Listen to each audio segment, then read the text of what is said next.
আমরা অনেকে রিজিকের সমস্যায় ভুগি না? দারিদ্রতা, রিজিকের সমস্যা, আমাদের অভাব, এই সমস্যা আছে না? চাশতের নামাজ যে ব্যক্তি নিয়মিত পড়বে তাকে 2টা ফজিলত দেওয়া হয়। কয়টা ফজিলত? চাশতের নামাজ যে ব্যক্তি নিয়মিত পড়ে তার 2টা স্পেশাল ফজিলত। এক, তাকে দ্বীনের জ্ঞান দেওয়া হবে, ইলম মুখস্থ ক্ষমতা দেওয়া হবে। আপনি হিফজ ক্ষমতা বেড়ে যাবে, কোরআন সুন্নাহ মুখস্থ রাখতে পারবেন ভালো ইনশাআল্লাহ, আল্লাহর পক্ষ থেকে বুঝ দেওয়া হবে। আরেকটা হচ্ছে আপনার দারিদ্রতা আল্লাহ পাক দূর করে দেবেন।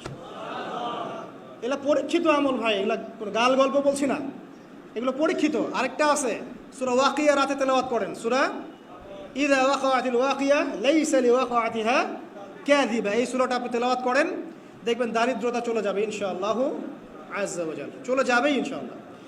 এবার আসুন কোরআন তেলাওয়াত নিয়ে 2টা কথা বলে দেই। কিছু কিছু সূরার কিছু কিছু অংশ মুখস্থ করে ফেলার চেষ্টা করেন।